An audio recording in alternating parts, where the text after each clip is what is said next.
ভারতীয় team selector ও ভারতীয় coach বা ক্যাপ্টেনদের কিন্তু টেনশন বাড়িয়ে দিল যশস্বী জয়সওয়াল। আগামী বিশ্বকাপে ওপেনিং কে করতে পারে রোহিত শর্মার সাথে সেই বিষয়ে। দেখো, এতদিন জয়সওয়াল রান করতে পারছিল না, খারাপ ফর্মে চলছিল, সেই জন্য তাকে নিয়ে তেমন কেউ প্রশ্ন তুলতো না। রোহিত শর্মার সাথে বিরাট কোহলি ওপেনিং করবে না শুভমান গিল ওপেনিং করবে, এই নিয়ে প্রশ্ন তুলতো। কিন্তু আজ মুম্বাই ইন্ডিয়ান্সের সাথে উইনিং 104 রানের একটা ইনিংস খেলে জয়সওয়াল কিন্তু আবার ফর্মে চলে এসছে। সুতরাং এই যে 104 রানের ইনিংস জয়সওয়াল খেললো, এই নিয়ে কিন্তু একটু অর্ধেক হলেও সিলেক্টরদের ভাবাতে বাধ্য করবে যশস্বী জয়সওয়াল। মুম্বাই ইন্ডিয়ান্স আবারও হেরে গেল রাজস্থানের সাথে বন্ধুরা। 9 উইকেটের মতো একটা বড় মার্জিনে মুম্বাই ইন্ডিয়ান্সকে একেবারেই একতরফাভাবে রাজস্থান রয়্যাল হারিয়ে দিল। 8 ম্যাচের মধ্যে 7টা ম্যাচ অলরেডি জিতে গেছে রাজস্থান, তারা কিন্তু 14 পয়েন্ট। আর 6টা ম্যাচের মধ্যে মাত্র একটা জিতলে বন্ধুরা তারা কিন্তু কোয়ালিফাই করে ফেলবে। সুতরাং রাজস্থান রয়্যালকে তোমরা একেবারে টপে ধরে রাখো, তাদেরকে টপ থেকে কেউ নামাতে পারবে না, তারা যে হিসেবে ক্রিকেটটা খেলছে।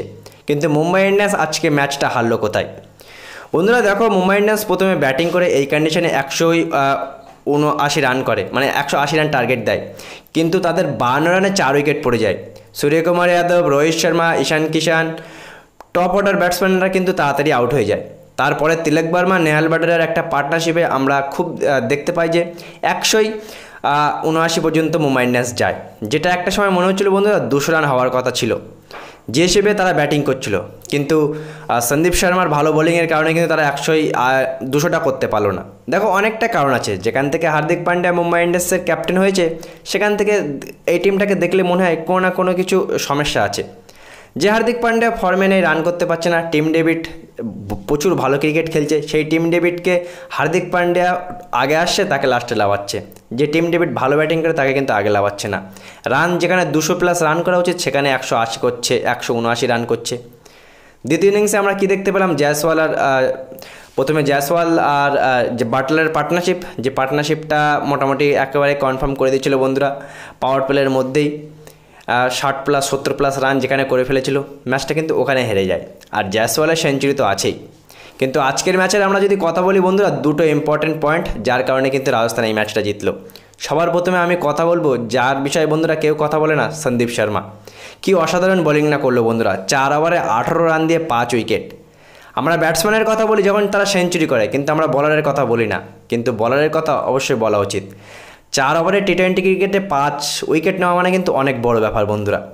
ওদিকে আজকে ইয়ুজবেন্দ্র চাহাল 152 ইনিংসে প্রথম বলার হিসেবে 200 উইকেট নিলে কিন্তু আইপিএলে, যেটাও একটা অনেক বড় রেকর্ড। টি-20 ক্রিকেটে 200 উইকেট, তাও আইপিএলে প্রথম উইকেট বলার হিসেবে। সুতরাং চাহালকে টি-20 বিশ্বকাপে কি কনফার্ম ধরে রাখবে?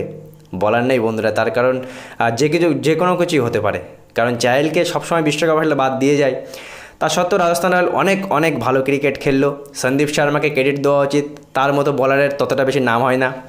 118টা ম্যাচে, আইপিএল ম্যাচে 118টা ম্যাচে 125টা উইকেট, ইকনমি 7.86, যেটা টি-20 ক্রিকেটে অনেক বেস্ট একটা ভালো পারফরমেন্স। বছরের পর বছর সে পারফরমেন্স করে, কিন্তু তাকে ভারতীয় দলে কখনোই সুযোগ দেওয়া হয় না। মোহাম্মদ সিরাজ, প্রসিদ্ধ কৃষ্ণারা যারা মার খেয়ে মরে যায় তাদের সুযোগ দেয়, কিন্তু এই সকল সন্দীপ শর্মা, মোহিত শর্মারা যারা দিনের পর দিন ভালো পারফরমেন্স দিতেই থাকে, তাদেরকে কিন্তু ভারতীয় সিলেক্টররা কখনোই সিলেক্ট করে না বা আগামীতেও করবে না। সন্দীপ শর্মা আজকে কি অসাধারণ বোলিংটাই না করলো, তার জন্যই কিন্তু ম্যাচটা জিতলো।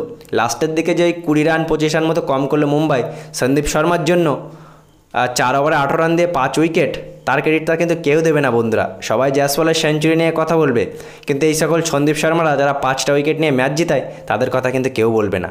বিশ্বকাপে হওয়া উচিত অবশ্যই সন্দীপ শর্মা, মোহিত শর্মার মতো বলারদের, কিন্তু তারা থাকবে না, তার কারণ তারা বড় খেলোয়াড় না।